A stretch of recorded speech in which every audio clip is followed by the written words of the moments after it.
What's up, YouTubers and RVers? Handyman Henry here, and this is Henry's box truck conversion project. This is going to be a series of videos on how I'm going to convert my box truck into an RV from start to finish. The plan is to convert this box truck into a motorhome / tiny house / work truck / urban camper. I don't have an actual title for it right now because I don't even know what the end result is going to be. The plan is to build it slow and steady and adjust course as I drive it, use it, camp in it, and gradually implement the design as I go along. I'm hoping that you guys will follow me along and give me some tips, ideas, feedbacks, and comments along the way. So as I said before, I just bought this truck. I bought it from a guy who I think he bought it from the actual moving company. He said he used it for hauling stuff in his business, but since then upgraded, so he sold me his truck.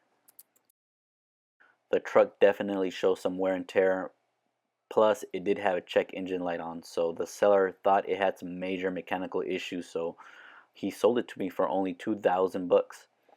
But definitely watch the next video because I'm going to show you what I did to address the mechanical issue right away. I think you guys will be very surprised with the results. I have actually been looking for this style box truck for a while. I think that the concept of the urban stealth RV has a unique practical appeal to it. I think that it could come in handy for my present needs and lifestyle. I think that the plain white box truck has the right appearance to blend in with the urban city surroundings. Or at least that's my conception of the urban stealth camper, where you can just park anywhere and blend in with the city around you. And for the most part, people won't hassle you because it looks like a regular work vehicle. So as I said before, the plan is to build it slowly while my family and I use it to try to determine what features are necessary for my needs and my family's needs, and what features are nice to have but not necessary or useless to me altogether. But the other reason that I want to build it slowly is because I have built other RVs in the past for personal use, which I was very happy with the end result because it actually turned out the way I had planned it. But as I started using it, driving it, camping in it, I didn't realize that it no longer suited my needs anymore. There were things that I wish that I could have moved, changed, or maybe even left out completely, but I was now stuck with that final layout. One example of that is you can build a dedicated cabinet, run all new wiring, install breakers and hardware just for a microwave. But in my experience, I've never used a microwave while on the road or while camping. So that was just a waste of my time and space that could have been used for something more useful. But it is a nice luxury to have if it suits your needs. So this time around, I really want to take my time and think about what things are actually necessary for me and what things are going to be useful for me and my family's needs. So the goal is to build around my family's needs and what their criteria are. So this build is going to revolve around my family, my wife, 2 little boys, and their individual needs. The funny thing is that I actually don't know what those things are just yet. I guess the best way to figure that out is just to go out and drive it, go camping in it, and slowly implement the things that will make them happy campers as well. I know that there will be a lot of compromising, but I think that we can all be happy with the end result if we planned it out accordingly. Perhaps the ultimate benefit for these videos is to get a fresh perspective on deciding how to plan for a build and how you can implement the planning for your own build and actually be happy with the end result.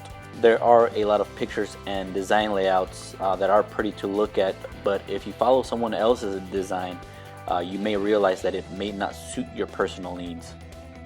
I'm hoping that by interacting with you guys on the comments and listening to everyone's perspective will shine out a whole lot of new ideas and new perspectives on how someone can build their RV to their specific needs.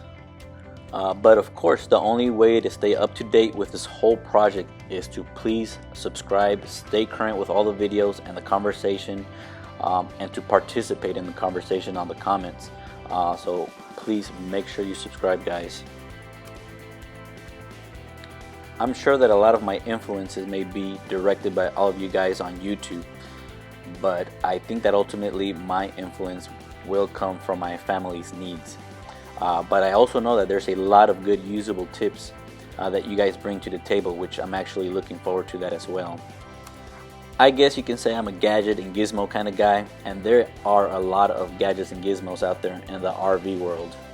I'm going to do my best to show you as many products out there as I can, and maybe do little mini reviews on products that I end up using, but ultimately my goal is to stay simple, minimal, sustainable even. I was able to find a few pictures of my last couple builds. They were Toyota mini campers. I didn't use any of the original stuff. I pretty much tore the whole thing down from the chassis to the cab and just rebuilt it back following modern designs and layouts. Although I did have a lot more pictures, unfortunately I don't have them anymore due to my computer getting stolen out of my car, which was a big bummer for me.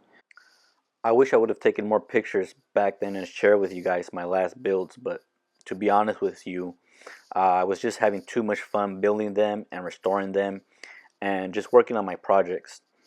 I just wasn't thinking about making YouTube videos at the time, but after looking at other people's YouTube videos, it did bring a lot of light and perspective on building these things. I think that by putting these videos out for you guys will also benefit me as how I analyze and implement my build. But here you see my last build, which was a 1985 Toyota Motorhome, which I was actually very proud of the end result. This was a really nice motorhome, which I did follow modern RV designs and layout. And I actually thought my family and I were going to be very happy with it because it was great, everything was new. But as we started using it, we realized that it no longer suited our actual needs anymore. But I did have a lot of fun building it. I don't think it was a waste of time. It did serve as experience, and I would definitely do it again in a heartbeat. And as we are here now, I do plan to take it slow and build it with just a different mentality behind it. Well, as you are aware, this kind of stuff is not for everybody. But if you've been watching this far, then maybe this kind of stuff is for you after all. And if you do find this interesting, please make sure you subscribe so you can stay up to date with the whole process. And of course, if you do like these videos, please give it a thumbs up.